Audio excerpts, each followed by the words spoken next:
Nadreen, आप देख रहे हैं क्राइम टाइम न्यूज। मैं हूं आपका दोस्त Khaitar Khan, bureau chief crime time news. हर तरह की खबर से जुड़े रहने के लिए हमारे चैनल को लाइक करें, सब्सक्राइब करें और देखते रहिए क्राइम टाइम न्यूज।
సిట్ అధికారులు బండి సంజయ్ నివాసానికి చేరుకున్నారు. టీఎస్పీఎస్సీ పేపర్ లీకేజ్ కి సంబంధించి బండి సంజయ్ చేసినటువంటి ఆరోపణలకు సంబంధించిన నోటీసులో ఆధారాలుంటే సిట్ ఎదుట హాజరుపరచాలంటూ కూడా నోటీసులో పేర్కొన్నారు. ఈ నెల 24వ తేదీన సిట్ కార్యాలయంలో జరిగేటువంటి విచారణకు హాజరు కావాలనేది కూడా సిట్ అధికారులు నోటీసులు జారీ చేశారు. ప్రస్తుతం మనం చూస్తున్నాం బండి సంజయ్ నివాసానికి ఇక్కడ సిట్ అధికారులు అందించినటువంటి నోటీసులో మనం చూస్తున్నాం. Production of documents of other things material for the purpose of investigation stated in your knowledge and custody. You are aware that a case in track number is registered in Begum Bazar Police Station, which was transferred to the Special Investigation Team CCS Hyderabad for further investigation.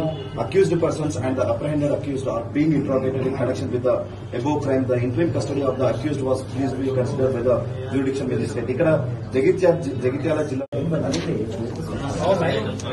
నువ్వు పైకన్నా ఎక్కువ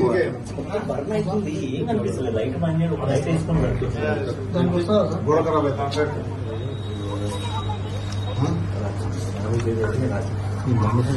guest house की notice रखिస్తారు. అది live వస్తుంది. పోటీ తీసుకున్నాను live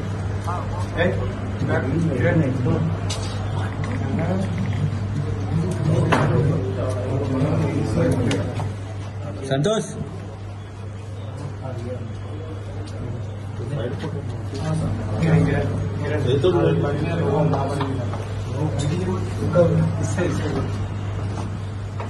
भैया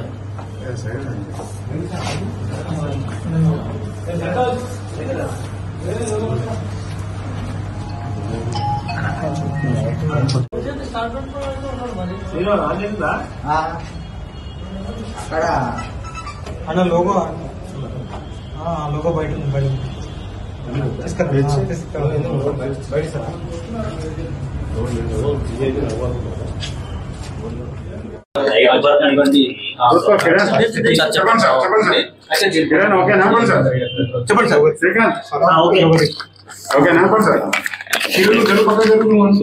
నిన్న press meet లో ఏదైతే కథనం సాక్షిలో ఇచ్చినారో తన ప్రెస్ మీట్ లో లీకేజీ గురించి నమ్మలేని నిజాలు అని చెప్పి దాంట్లో కథనంలో తెలిసినారు కదా 50 మంది జగిత్యాల మండలంకి సంబంధించిన వ్యక్తులు దాంట్లో పాస్ అయినారని చెప్పి కొంతమంది అధికారుల బంధువులు వారి యొక్క మిత్రులు చాలా మంది దీంట్లో ఉత్తీర్ణులు. అటువంటి సమాచారం మా దగ్గర ఉన్నది, అది తెలియపరుస్తానని చెప్పి దాంట్లో సాక్షి ద్వారా వైరంగా ప్రకటించినారు. కాబట్టి దాని యొక్క విషయంలో 91 CRC ప్రకారంగా మా వారి దగ్గర ఉన్న సమాచారం ఏదైతే ఉన్నదో కీలకమైనది కాబట్టి విచారణ జరుగుతున్న కేసు కాబట్టి మా అధికారులతోటి మేము మా ఆఫీసర్స్ తెలియదు నోటీస్ ఇస్తే నేను దాన్ని తీసుకొచ్చి ఇక్కడ వీళ్ళకు సమర్పించి వాళ్ళు లేనందు కారణంలో ఇక్కడ ఫేస్ చేసి రేపు 24th రోజు ఇన్ పర్సన్గా వచ్చి మా సిట్ ఆఫీస్లో ఏవైతే సాక్ష్యాధారం ఉన్నాయో అవి ప్రవేశపెట్టాల్సిందో నోటీస్ జారీ చేయాలి.